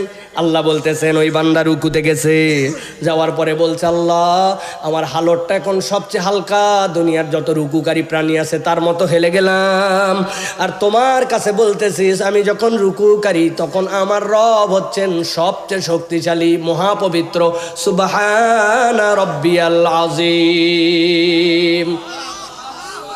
মাথা উঠাইছে, সামি আল্লাহু লিমান হামিদা বলে। আপনি মনে করছেন এটা আমার মুখের কথা, ইমাম সাহেবের কথা? না, আল্লাহ বলছেন বান্দা তোর না আল্লাহর দিকে 100% মন দিয়ে থাকার কথা পারিস নাই, তোর না আল্লাহর জন্য বিশুদ্ধ কোরআন তেলাওয়াত করার কথা পারিস নাই, তোর না নামাজের মধ্যে শতভাগ মনোযোগ থাকার কথা পারিস নাই। কিন্তু বান্দা জেনে রাখ, তুই এতক্ষণ যা যা বলছিস আল্লাহর জন্য, সামি আল্লাহু লিমান হামিদা, যে আল্লাহর প্রশংসা করে সেটা ব্যর্থ হয় না, যেভাবেই করছিস সেটাই আল্লাহ শুনছে। রব্বানা লাকাল হাম। আল্লাহু আকবার বলে সিজদায় চলে গেছে। খেয়াল করেন, দুইটা হাত গেছে, কপাল গেছে, নাক গেছে, দুই হাঁটু গেছে, দুই পায়ের বুদ্ধাঙ্গুলির মাথা গেছে। এমন অঙ্গগুলা দিয়ে যখন গেছে, মক্কার আবু জেহেলরা এসে বলছে এ কেমন ধর্ম, এ কেমন ধর্ম, আমরাও তো সিজদা দেই, কিন্তু এ কেমন সিজদা যে মাথা নিচে আর পশ্চাৎদের উপরে, এরকম সিজদা তো আমরা দেখি নাই। আল্লাহর নবী বলছেন তোমাদের কেউ যখন মারা যাবে, কবরে যাবে, তোমরা কর্পূর দিয়ে তাদেরকে সুগন্ধি লাগাও। কোন কোন জায়গায় সুগন্ধি দিবে জানো? কপালে দাও, নাকের মাথায় দাও, দুই হাতের তালুতে দাও, এই দুই জায়গায় দাও, বৃদ্ধাঙ্গুলির মাথায় দাও। যেইগুলা দিয়ে বান্দা আল্লাহর কাছে সিজদায় গিয়েছিল ওই অঙ্গগুলো সুগন্ধ করায়া তারে কাপন পেঁচাও। আল্লাহ আমি এখন মাথা দিয়ে নেমে গেছি, আমার পাছা পর্যন্ত, আমার পিঠ পর্যন্ত, পেছনে আমার মাথা নিচে, ওইখানে যে বান্দা বলতেছে সুবহানা রব্বিয়াল আলা, আমি যখন পৃথিবীর সব সরীসৃপের মতো হাত পা নাক দিয়ে খত দিয়ে দিছি কপালে, তখন আমার রব হচ্ছে সবচেয়ে বড়। আল্লাহ নবী বলছেন ওই জায়গায় দোয়া করো, দোয়া করো, দোয়া করো। বান্দা সিজদার হালতে যাওয়ার পরে আল্লাহর কাছে যা চায়, বৈধ হলে আল্লাহ সব বান্দাকে দিয়ে দেন। আল্লাহ বলছেন কিন্তু এই লোক কি কপাল পোড়া, ওয়ালাকিন্নাহু আখলাদা ইলাল আরদ, ও নিরেট দুনিয়াদার হয়ে গেছে, দুনিয়ার জন্য যা ইচ্ছা তাই করতে পারে। মিথ্যা কথা ডাজেন্ট ম্যাটার, অন্যায় ডাজেন্ট ম্যাটার, ওর কাছে হারাম কাজ করে আল্লাহর সীমা লঙ্ঘন করে ফেলা কোনো ব্যাপারই না, কারণ তার দুনিয়া লাগবে। আল্লাহ বলছেন এটা হচ্ছে তার 3 নম্বর চরিত্র। আল্লাহ বলছেন তার 4 নম্বর চরিত্র কি? আল্লাহ বলছেন নবী আপনি জানান, তার 4 নম্বর চরিত্র হচ্ছে ওয়াত্তাবা হাওয়া। আল্লাহকে মানে কদ্দুর পর্যন্ত, যদ্দুর পর্যন্ত লাগে, কিন্তু ওয়াত্তাবা হাওয়া, সে তার মনের অনুসরণ করে। তার ইলা হচ্ছে তার নফস, তার নফস যেটা বলে সেটাও মানে, আল্লাহ যেটা বলে সেটাও মানে। এরকম লোক আছে ভাই? এটা বুঝে বলেন, আছে ভাই? যে আমার ইলা হচ্ছে আমার নফস, আবার আমার ইলা হচ্ছে আল্লাহ। কদ্দুর পর্যন্ত, যদ্দুর পর্যন্ত আল্লাহ লাগে, নেয় না যে তা না। ওরে বলছেন কি ব্যাপার চাচা, আল্লাহ রাব্বুল আমিন তো সুদ খাওয়াকে হারাম করছে, আপনি কেন এই কারবারের সাথে জড়িত? বলছে ওটা 1450 বছর আগের হিসাব ছিল, এখন ইম্পোর্ট এক্সপোর্ট, ব্যবসা বাণিজ্য সব কিছু সুদ ছাড়া চলে না। বলে কিনা, বলে কিনা, কথা বলেন। গেছে এত বড় দাড়িওয়ালা, আসরের নামাজের পরে মসজিদ থেকে বার হয়েছে, কেবল পকেট থেকে একটা পান বাইর করে মুখে দিছে, হাতের মধ্যে খিলাল। মুসল্লির একজনের মধ্যে থেকে ইয়াং ছেলেটা বলছে, চাচা 1000 টাকা একটু হাওলাত দেন। কেলাকেলি লাগাইছিস নাকি, হাতে টাকা নাই সর। বলছে আমার বাচ্চাটা অসুস্থ, ডাক্তার দেখলে 1000 টাকা একটু হাওলাত। বাট বললাম হাতে টাকা নেই, আবার চাচা মনে করছেন আপনার কাছে না বুঝে আইছি। কি বুঝে আইছিস?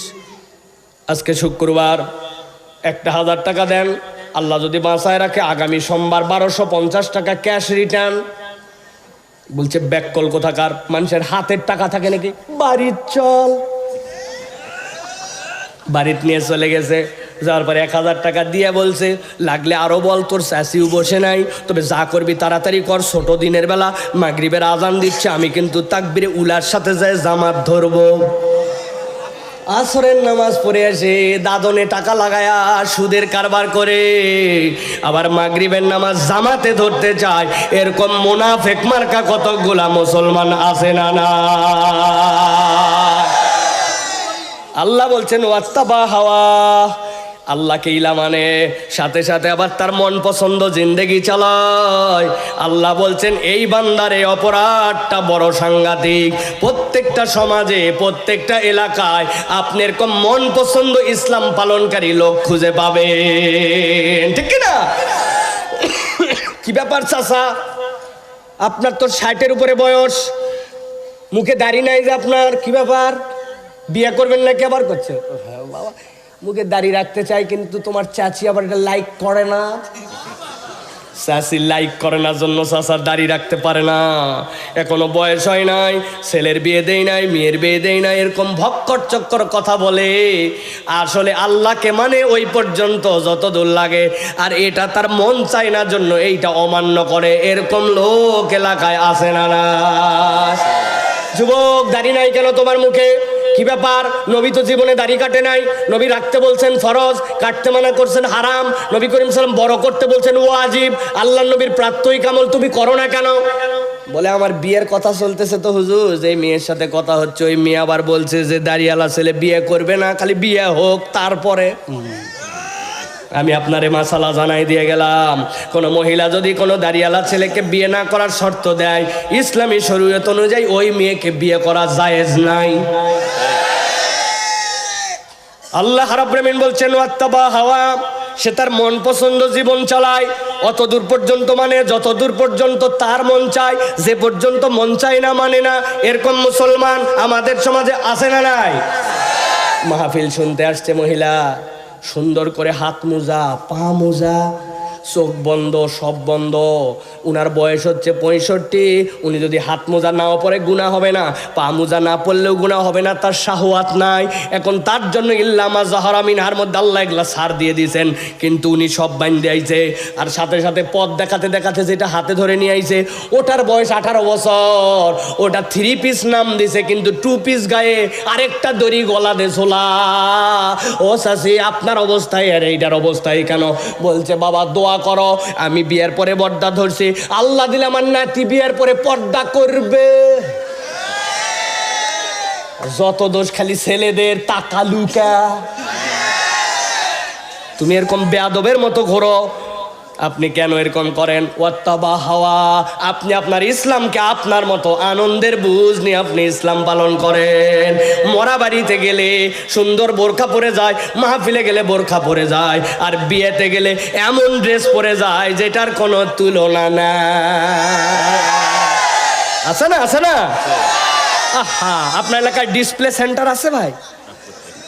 ডিসপ্লে সেন্টার, কমিউনিটি সেন্টার বাপরে, যাওয়ার পরে বসায়া হুরপরির মতো বসায়া আইসে বলছে ভাবি ভাবি একটু চিজ বলেন, চিজ। বলছে তোক তো চিনলাম না রে, তুই কে? বলছে আমি এলাকা তো ভাই। और এলাকা তো ভাই, দেশা তো ভাই, পাড়া তো ভাই, বন্ধু তো ভাই পর্যন্ত গেছে ছবি তোলার জন্য। আছে না? আর আপনার এলাকায় কি চুনকাম সেন্টার আছে? চুনকাম সেন্টার, বিউটি পার্লার, ওটার নাম দিয়েছি আমি চুনকাম সেন্টার। এক মহিলার নাকি বিয়ে হয়েছে, হওয়ার পরে এরপরে ওই রাত্রে গেছে, বাসর রাত পার হওয়ার পরে শাশুড়ি বলছে আই বাসর রাত্রে বের হওয়ার পর গোসল করা লাগে, তুই গোসল কর। ওই বউ আর গোসল করে না, অনেক ধাক্কা ধাক্কি করে পরে গোসল টোসল করার পরে বাইর হয়েছে। আগের দিন যখন বউকে ডিসপ্লে সেন্টারে নিছে বলতেছে আকাশ থেকে নেমে আসা যেন জলজ্যান্ত একটি টানা কাটা পরি। কিন্তু পরের দিন গোসল করে আসার পরে দেখে পাল্লার তলা।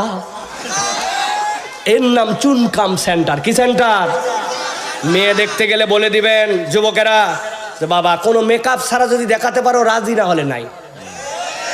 চেহারা সবার আল্লাহ সুন্দর করুক না করুক, ন্যাচারাল চেহারা যেটা ওইটাই দেখতে চাই, ঠিক কিনা? পৃথিবীর সব লোক কি ফর্সা হবে? সব লোক কালো হবে? তো যেরকম সেরকমই নিব, কিন্তু তুমি বানানো কিছু আমাকে দেখায়ও না। খুব সাবধান প্রিয় ভাইরা, খুব সাবধান। এত ব্যাকগ্রাউন্ড দিলাম যে এই জন্য তিনটা জিনিস জিজ্ঞাসা করব, তারপরে সামনে আলোচনায় যাব। বিরক্ত হচ্ছেন না তো? আপনাদের এলাকায় বিয়ে শাদী হয়? কথা বলেন হয়? এদিকে ছেলেরা খুব অ্যাক্টিভ, এদিকে কেন জানি মরে গেছে মনে হচ্ছে একবারে। কি এদিকে কোনো তরুণ যুবক নাই না? কি রে ভাই, এনার্জি করা। আমি ভাঙ্গা গলায় ওয়াজ করতেছি, এত ওয়াজ করা আজকে কথা না। এলাকায় বিয়ে শাদী তো হয়? হয় মানে কি জানি তো আমি। বিয়ে শাদী হয়, খালাতো বোনের বিয়ে, মামাতো বোনের বিয়ে, নিজের বোনের বিয়ে, ফুপুর বিয়ে, আত্মীয় স্বজনের বিয়ে, বন্ধু বান্ধবের বিয়ে হয় না। ইসলামে বিয়ের বিধান জেনে নেন। ইসলামের বিয়ের বিধান 1 নম্বর ফরজ ইজাব আর কবুল, এটা হচ্ছে ফরজ। 2 নম্বরে ওয়াতুন নিসা সাদুকাতিহিন্না নিহলা, আপনাকে আপনার সাধ্যের মধ্যে দেনমোহর আদায় করতে হবে, এটা আল্লাহর দেওয়া বিধান ফরজ। এর মধ্যে ওয়াজিব হচ্ছে 2 জন পূর্ণবয়স্ক বালেগ আকেল মুসলিম, এরকম 2 জন তার বিয়েতে সাক্ষী হবে। 4 নম্বরে তার একটা অলিমার অনুষ্ঠান হবে। নবী বলছেন আউলিম ওয়ালাউ বিশাতিন, একটা ছাগলের বাচ্চা দিয়ে হলেও ছেলের বাড়িতে এনে অলিমার অনুষ্ঠান হবে। ইসলামের বিয়েতে আগদের সময় খেজুর খাওয়ানো হবে, আনন্দ হবে, ফুর্তি হবে। কিন্তু এই 4টার মধ্যেই ইজাব আর কবুল, সাক্ষী রাখা, অলিমার অনুষ্ঠান আর ইজাব, ওই অনুষ্ঠানের যে মাহফিল, এইটা এর মধ্যে আনন্দ বিনোদন ফুর্তি যা আছে এইগুলা সবগুলা শেষ। কিন্তু খোকসা অঞ্চলের বিয়ে কি এর মধ্যেই শেষ? আর কি কি আছে? 3 দিন আগের থেকে আছে হলুদ সন্ধ্যা, একদিন আছে মেহেদি সন্ধ্যা, আরেকদিন আছে বাড়ির ভাবিদের দ্বারা গীত এবং গা ডলাডলি করে গোসল সন্ধ্যা। 7 দিন আগের থেকে এলাকার সিদ্দিক ডেকোরেটর ভাড়া করে নিয়ে যাইয়া গেটের 2 পাশে তুলে দিয়া এলাকাকে জানান দিয়া আছে আছে। যেই বাড়িতে এরকম ঢিষ্টি ঢিষ্টি ঢিষ্টি ঢিষ্টি, ওই বাড়ির থেকে এক মুরব্বী আসরের সময় বের হয়েছে। হাজি সাহেব মানুষ একজন ধরছে, হাজি সাহেব ভাই আপনার বাড়িতে এত হই চই গান বাজনা, রাত দিন কিছু মানতেছে না, নামাজ কালাম আজান বন্ধ নাই, কি শুরু করছেন? বলছে থাম থাম, তোরও বেটি আছে।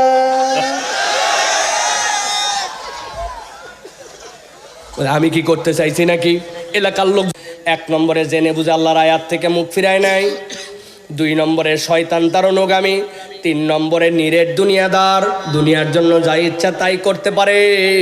আল্লাহ রাব্বুল আলামিনের হুদুদ মানে না, সীমারেখা মানে না, আল্লাহ রাব্বুল আলামিনের দেওয়া বিধানকে তোয়াক্কা করে না। কারা জানি ওরে বুঝাইছে বিয়ের পরে যার সাথে এতদিন সংসার করা লাগবে আগে একটু কথা বলে যোগাযোগ ঠিক করে নেওয়া লাগে। হুট করে একটা অপরিচিত মহিলার সাথে কেমনে বিয়ে শাদী করে কাম করবি? আছে না এরকম? শয়তান বুঝ দিয়ে দিছে।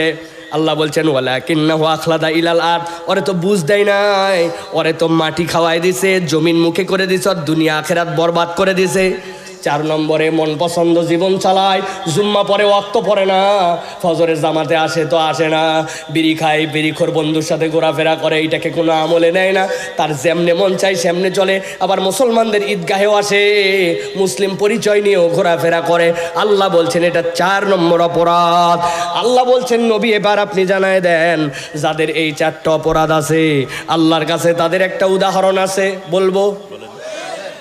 আল্লাহ বলছেন ফামাসালুহু কামাসালিল কালব ইন তাহমিল আলাইহি ইয়ালহাস আও তাতরুকহু ইয়ালহাস যালিকা মাসালুল কওমিল্লাযীনা কাযযাবু বিআয়াতিনা ফাকসুসিল কসাস লাআল্লাহুম ইয়াতাফাক্কারুন।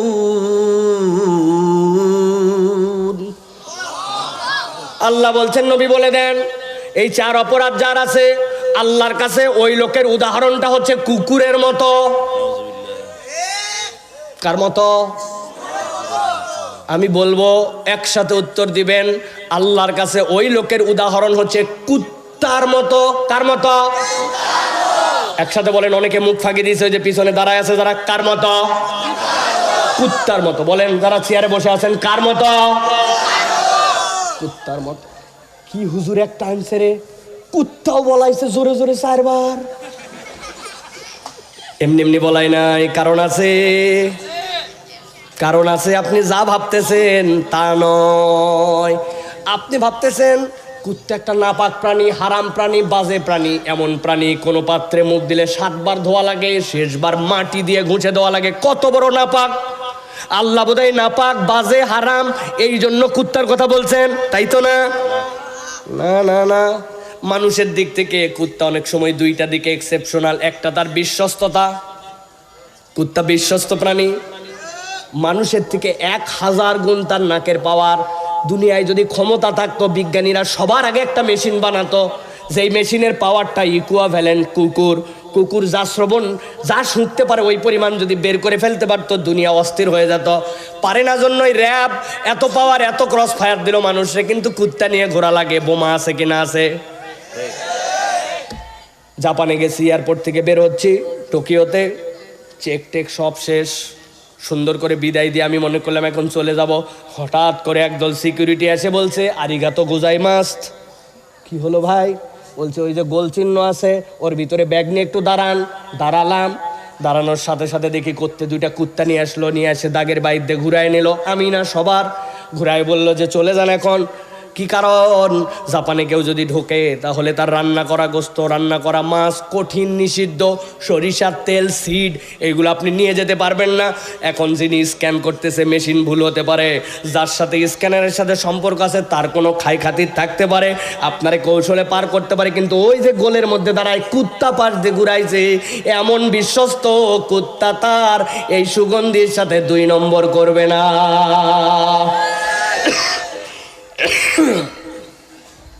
আর একটা কুত্তা এক্সেপশনাল, সেটা হচ্ছে কুত্তা কৃতজ্ঞ মানুষের চেয়ে বেশি। কথা ঠিক কিনা? আপনি তো ঠিক বলছেন না বুঝে। আমার কাছে ছোট্ট একটা উদাহরণ আছে, বলি আপনাদের কাছে। আমি আমার বাসার নিচে মাঝে মাঝে একটা দোকান আছে, চা খাই। যখন আমি চা খেতে নামি, আমার একটা অভ্যাস আছে, এমনি এমনি চা খেতে পারি না। চায়ের কাপ যদি নেই তাহলে হাতের মধ্যে আমার কোনোটা বিস্কুট টিস্কুট কিছু লাগবে, যেটা সুবাই একটু বিস্কুটের সাথে সাথে নিয়ে একটু খাওয়া লাগবে, কিছু সুবাই চায়ের মধ্যে খাই। আপনাদের অভ্যাস আছে নাকি ভাই? আমি একটা বিস্কুট নিছি, এনার্জি বিস্কুট নিয়ে চায়ের মধ্যে যেই না সুবাইছি, সুবানো মাত্র কোথার থেকে একজন আমার ভক্ত আসছেন, আমি চিনি না, কিন্তু উনি বলছে 6 বছর ধরে আপনার ওয়ার্ড শুনি, আজকে আপনার প্রথম দেখলাম। আপনি সাইফুল্লাহ ভাই, এই দেখেন গায়ের পশম দাঁড়ায় গেছে ভাই রে, উত্তেজনা। আমি বললাম ভাই আমি ওই লোক, টেনশন নিয়েন না, আপনার সাথে ছবি টবি সব তুলবো, আপাতত বসেন ভাই বসেন, কেমন আছেন? এই যে ওরে বসাইছি, আর এই যে খানিকক্ষণ উত্তেজনা করছে, আবার তো মনে ভুলে গেছিলাম আমি চায়ের মধ্যে বিস্কুট চুবাই রাখছিলাম। এখন হঠাৎ করে বিস্কুট তুলে মুখে দিতে যাব, দেখি বিস্কুট মুখে আসার আগে টপ করে মাটিতে অ্যাক্সিডেন্ট। যেই অ্যাক্সিডেন্ট করে মাটিতে পড়ছে, ওই বিস্কুট পড়ার পরে দেখি পাশে একটা কুকুর বসা ছিল। এক মুহূর্ত দেরি নাই, ওই বিস্কুট পড়া দেখে চোঁ করে এই পর্যন্ত আইছে। আমি পা সরাই না মাত্র দেখি ও মাথা নিচু করে 2 টানে ক্লিয়ার। বিস্কুট খাওয়া শেষ, ওই দিনের মতো নামাজ পড়তে আমি চলে গেছি। পরের দিন আবার এসে যখন ওইখানে বসছি, হঠাৎ করে দেখি ওই কুকুর আবার আসছে। আসার পরে দেখি আমার কাছে কেমনে কেমনে জানি, আর আমি দোকানদারকে বললাম কুত্তা ঠেকান, কোন ড্রেনের মধ্যে পড়ছে না কিসে পড়ছে, যদিও শুকনা কুকুর কোনো নাপাক না, কিন্তু তারপরে ওটা গা ঘিন ঘিন করে। আর সরান বলছে হুজুর তাকায় দেখেন, ও আপনারা ডিস্টার্ব করতে আসে নাই। গতকালকে আপনি যে একটা বিস্কুট খাওয়াইছিলেন, লেজটা দেখেন নামানো, কানের মাথা 2টা নিচু করা, ও আপনার কৃতজ্ঞতা জানানোর জন্য দেখেন কেমনে মাথাটা নিচু নিচু করে আপনার কাছে আসছে। আপনাদের কাছে জিজ্ঞাসা করি ভাই, যেই কুকুর আমার কাছে মাথা নিচু করে লেজ ডাউন দিয়ে মাথা নমনম করে, গতকালকে কি ওই কুকুরকে আমি বিস্কুট খাওয়াইছিলাম নাকি আমার খাওয়া বিস্কুট পড়ে গেছিল? পড়ে যাওয়া বিস্কুট খেয়ে 24 ঘন্টা পরে কুকুর কৃতজ্ঞতা জানায়। আর আপনি আপনার সারাউন্ডিং এরকম মানুষ খুঁজে পাবেন, টাকা হাওলাত দেওয়ার সময় আপনার হেন কথা নাই যে এটা বলে নিছে, কিন্তু টাকা নেওয়ার পরে এখন আপনার যখন টাকা ফেরত পাওয়া লাগবে এখন তার মোবাইল বন্ধ। ওর বাচ্চাটার যখন অসুবিধা ছিল আপনার যেন নাই, আপনি তার জন্য সুবিধার চেষ্টা করছেন, তার বিপদে আপনি আগায় গেছেন, গলাগলি সম্পর্ক ছিল, এখন তার একটু দিন ফিরছে, এখন আপনার একটু প্রয়োজন, আপনার উপকার তো করেই না, সুযোগ পালে বাঁশ দিতেও ছাড়ে না। আল্লাহ বললেন এই 4 অপরাধ যার, তার উদাহরণ কুকুরের মতো, তাহলে আপনি কেমনে কুত্তার সাথে মিলাবেন? আল্লাহ বলছেন, নবী বলে দেন, ইন তাহমিল আলাইহি আলহাস আও তাতরুকু আলহাস। আমি এমনি এমনি কুকুরের কথা বলি নাই। আল্লাহ বলতেছেন কুকুরের স্বভাবটা হচ্ছে লাহাস। যদি আপনি তাকে দাবরানি দেন, তারপরেও যদি তার পিপাসা লাগে জিহ্বা বের হয়ে যাবে, জিহ্বা দিয়ে পানি পড়বে। যদি আপনি না দাবরানি দেন, তাও যদি তার পিপাসা লাগে, তারপরেও তার জিহ্বা বের হয়ে যাবে, তার জিহ্বা দিয়ে পানি পড়বে। লাহাসুন মানে পিপাসার্থ হলে যেই জিহ্বা দিয়ে পানি পড়ে। আর স্বভাব চরিত্রে যেই প্রাণীটা সব সময় অস্থির থাকে, কুত্তা দেখবেন অস্থির তবিয়তের প্রাণী, রাত্রে একাই শুয়ে আছে, কেউ ডিস্টার্ব করে না, তাও অযথায় খানিকক্ষণ পর পর লেজ নড়ে, কান নড়ে, আছে না? আল্লাহ বলতেছেন নবী জানায় রাখেন, জেনে বুঝে আল্লাহর আয়াত মানো নাই, শয়তান তোমার অনুগামী, তুমি দুনিয়াদার, তোমার মন পছন্দ জীবন চালাও। আল্লাহ বলতেছেন আমি তার জিন্দেগিটা কুত্তার মতো এরকম অতৃপ্ত জীবন বানায় দেব, তার প্রয়োজন ফুরাবে না, অস্থিরতা ফুরাবে না, কোনো কাজের মধ্যে তার দুনিয়া আখিরাতে আল্লাহ বরকত দিবেন না। জোরে ঠিক বলার দরকার নাই, মনে মনে ভাবেন আমাদের জীবনের সাথে মিলান। সব আছে, অস্থিরতা যেন যায় না, সব পাইছি তারপরেও পাওয়া হয় না। এক ব্যক্তির মানব জীবনে বেঁচে থাকতে কয় কোটি টাকা লাগে? 2, 4, 10, 20, 100, কিন্তু এক ব্যক্তি 4000, 5000 কোটি টাকা মেরে দিছে, 4-5টা ব্যাংক খাওয়া করে দিছে, শেয়ার বাজার শেষ করে দিছে। একটা মানুষের টাকা লাগে কত, টাকা লাগে কত? কয় আমি গরিবের ঘরের সন্তান, অসহায় অনাথ, আমার কিচ্ছু নাই, খালি শাড়িটাই আমার সম্বল। উনার আবার ভল্টের মধ্যে দেখা যায় 862 ভরি সোনা। বাঙালি জারি জুরি সব বুঝে ফেলছে, কিন্তু আল্লাহ বলছেন তোমার অস্থিরতা কিন্তু ফুরাবে না। বুঝে থাকলে বলেন অস্থিরতা কি ফুরাইছে? যুবকরা বলবে হুজুর আপনার ওয়াজ এগুলা বুঝি আমরা, 5G জেনারেশন, 6G জেনারেশন, দুনিয়া একটু অস্থিরতা থাকবেই। দেখছেন না হুজুর টাওয়ারের কারণে ডাবের পানি থাকে না, অস্থিরতা সব জায়গায়, ডাবের ভিতরেও অস্থির। কিন্তু আমারও কথা হচ্ছে ভাই, আপনার কথা মেনে নিলাম, দুনিয়ায় নয় অস্থিরতা পার করলাম, কিন্তু দুনিয়ার জীবন শেষ হওয়ার পরে পরকালের খাটলিতে চড়ে যখন কবরে যাব, ওইখানে যাওয়ার পরে যদি ওই জীবন অস্থির হয়, এই সকল যুক্তি তর্ক কি তখন কাজ দিবে? আল্লাহ বলছেন ও খোকসার মুসলমান, ভালো করে বোঝো, নবী আপনি জানাই রাখেন, ওয়াতলু আলাইহিম, এমন পয়গম্বর আসবে যিনি তেলাওয়াত করে দিয়ে গেছে, ফাকসুসিল কাসাস লাআল্লাহুম ইয়াতাফাক্কারুন, তাদের কাছে আপনি এই কিচ্ছাটা বলে দেন, এই গল্পটা জানাই দেন, লাআল্লাহুম ইয়াতাফাক্কারুন, তারা এই মাঠ থেকে ওঠার আগে সিদ্ধান্ত নিয়ে চিন্তা করে বাড়িতে যাবে। 2টা জিজ্ঞাসা, আমার আলোচনা শেষ। একটা জিজ্ঞাসা করব আপনাদের কাছে, জানি উত্তর, তবুও শুনতে চাই, আমরা কি আমাদের জীবনটা কুকুরের মতো চাই না মানুষ? বলতে হবে আওয়াজ দিয়ে, কুকুর না মানুষ? যদি মানুষের জীবন চাই, আল্লাহ বলছেন তাহলে চিন্তাশীল জীবন হবে। মানুষ কখনো গড্ডালিকা প্রবাহে নিজের গা বেলায় দিবে না। 5 জন বন্ধু করে আমি করলে কি হবে এটা মুসলমান বলবে না। তোর দুনিয়ার সব বন্ধু যদি গাঁজা খায় তুই খাইতে পারিস না, ঠিক না? দুনিয়ার পৃথিবীর সব দেশ থেকে যদি লালনের মেলায় যায়, তুমি খোকসার মুসলমান যেতে পারো না। পুরা দুনিয়া আসতে পারে, জাতিসংঘের প্রেসিডেন্ট আসতে পারে, তুমি যেতে পারো না, কারণ ওখানে একটুকু কোনো কিছু হালাল নাই, ওখানে হারাম, ওখানে নাজায়েজ, আমার আল্লাহকে নিয়ে কটূক্তি করা হয়। অতএব তরুণ, দুনিয়ার সবাই চলে গেছে, তুই সেখানে যেতে পারিস না, এর নাম মুসলমান, ঠিক কিনা? লাআল্লাহুম ইয়াতাফাক্কারুন, চিন্তা করবা তুমি। কে বলল? এক বন্ধু, কিরে হুজুর হয়ে গেল, ফুকুদারি, আপনি সাথে সাথে সেলুনে যাই চাইছে ফেলাইছেন না। তোমার চিন্তা থাকতে হবে কবরে যাওয়ার পরে আল্লাহ জিজ্ঞাসা করবে মান নাবিয়ুকা, অথবা বলা হবে মা হাযার রাজুলুল্লাযী বুইসা ফি কবরিকা, যেই কবরে দেখানো হচ্ছে এই লোককে চিনো কিনা। নবী আপনার সামনে হাজির, তার মুখের মধ্যে দাড়ি শুভ্রতায় ভরপুর, তিনি তার জীবনে কখনো কাটে নাই, আর আপনার চেহারার সাথে নবীর চেহারার মিল নাই।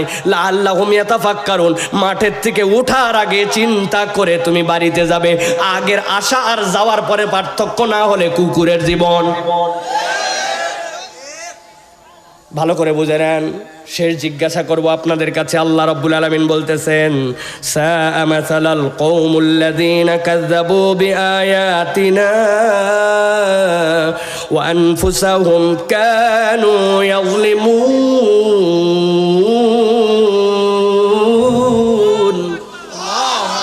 আল্লাহ বলছেন নবী, তবে তাদের কাছে এগুলা বলে লাভ নাই। কারা তারা?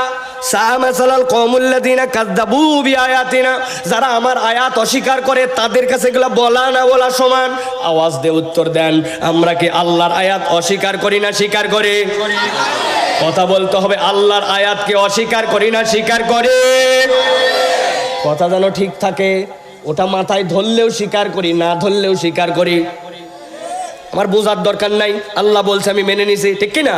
তাহলে আল্লাহর দেওয়া বিধান যদি আপনি স্বীকার করেন, তাহলে আল্লাহর নামাজ, আল্লাহর রোজা, আল্লাহর হজ, আল্লাহর যাকাত, আল্লাহর অর্থনীতি, আল্লাহর সমাজনীতি, আল্লাহর রাষ্ট্রনীতি, আল্লাহর সংসদ নীতি, আল্লাহর ইউনিয়ন পরিষদ নীতি, আল্লাহর দেওয়া চোরের হাত কাটা নীতি, আল্লাহর দেওয়া কোনো মহিলার সাথে অবৈধ কাজ করলে পাথর মারার নীতি, সবগুলা বিশ্বাস করার নাম হচ্ছে আল্লাহর আয়াতে বিশ্বাস। সাবধান হয়ে যায়, এক কাপ চা এক বিড়ি দিয়ে ইমান জানি পরিবর্তন করেন না। মনে রাখেন কথাটা, কিন্তু আগামীর বাংলাদেশ বিনির্মাণ করার জন্য এই কথার অনেক দাম আছে। আল্লাহ বলতেছেন যদি তুমি আয়াত স্বীকারকারী হও কথা নাই, আর যদি আয়াত স্বীকারকারী হও আনফুসাহুম কানু ইয়াজলিমুন, তুমি না মানলে আল্লাহর কোনো ক্ষতি নাই, সে নিজেই নিজের উপরে জুলুমকারী হয়ে যাবে। ভালো করে তরুণ যুবকরা মনে রাখবা ভাই, দুনিয়ার সব লোক যদি আল্লাহর ইবাদত করা ছেড়ে দেয়, আমার আল্লাহর এক চুলো মর্যাদা কমে না। আর দুনিয়ার সব লোক আল্লাহর ইবাদত করলেও আল্লাহর মর্যাদা বাড়ে না। আল হাইয়ুল কাইয়ুম, ওটা তার জায়গায় চিরঞ্জীব তিনি, তার এটা মর্যাদা কমানো বাড়ানো নয়। আমার মর্যাদা কমানো বাড়ানো এটার সাথে ইবাদত সংশ্লিষ্ট, ঠিক কিনা? অতএব আমরা আল্লাহর জন্য ডেডিকেটেড হয়ে চলবো। রাজি আছি তো ইনশাআল্লাহ? তাহলে আমি 2 পর্বে আপনাদের কাছে প্রায় 1.5 ঘন্টা কথা বলেছি। প্রথম পর্বে কি বলেছি? প্রথম পর্বে বলেছি ইমান ঠুনকো মুখের দাবিতে হবে না। ইমানের দাবি প্রমাণ করার জন্য নিদেন 2টা নিদর্শন থাকতে হবে। আল্লাহর জিকিরে আপনার মনে আনন্দ হয়, আল্লাহর তেলাওয়াতে আপনি পার্টিসিপেট করেন, অংশগ্রহণ করেন, আপনার ইমান বৃদ্ধি পায়। এটা যদি না থাকে বুঝবেন আপনার ইমান রিনিউ করা লাগবে, আপনার নতুন করে হিসাব কিতাব করা লাগবে। আর দ্বিতীয় পর্বে আপনাকে বলেছি 4টা রোগের কথা আল্লাহ কোরআনুল কারীমের মধ্যে বলেছেন এবং তুলনা দিয়েছেন তার সাথে কুকুরের। যদি আমরা সেই দিকে যাই, তার সাথে যদি আমরা এইগুলো যদি না বুঝে চলি, তাহলে ইবনে কাসির রহমতুল্লাহ আলাইহি বলছেন, এটা যদিও আব্দুল্লাহ ইবনে মাসউদ বলেছেন বালামের কথা, কিন্তু ইবনে কাসির বলতেছেন উম্মতে মুহাম্মদের প্রত্যেকটা ব্যক্তি এই আয়াতের মুখাতেব। সেই হিসাবে আমাদেরকে সতর্ক হয়ে আগামীতে পা ফেলতে হবে। রাজি আছি তো ইনশাআল্লাহ? তাহলে কি আমরা মিথ্যা বাদ দিব তো? নামাজ কালাম ধরবো তো? বাপ মায়ের সাথে বেয়াদবি করবো না তো? গালিগালাজ ছেড়ে দিব তো ইনশাল্লাহ? মোবাইলে যাওয়ার পরে যেগুলো হারাম জিনিস ইনস্টল করা আছে ওগুলো ডিলিট করবো তো ইনশাল্লাহ? সেভ ভিডিও ফেলে দিব তো? এই কান আর হারাম শুনবে না। রাজি আছি তো ইনশাল্লাহ? বুঝে বলো, কিন্তু বুঝে বলো। আল্লাহ কবুল করুক, আল্লাহুম্মা আমিন। আল্লাহ আমাদের আশা বসা, আজকের আয়োজন, এই চমৎকার পরিবেশ সবগুলোকে আল্লাহ কবুল করে নেন। আল্লাহ আপনাদের দোয়া কবুল করেন। আমি যে এত দূর এতগুলো কথা বলবো ভাবতেই পারি নাই। আপনারা একটু খাস করে আমার জন্য দোয়া করবেন। আল্লাহ রাব্বুল আলামিন যেন আমাকে সহি সালামতে এই কথাগুলি বলার মতো আল্লাহ যোগ্যতা বাড়ায় দেন। কোনো প্রশ্ন উত্তর দেওয়া হবে না, সরি এনার্জি নেই।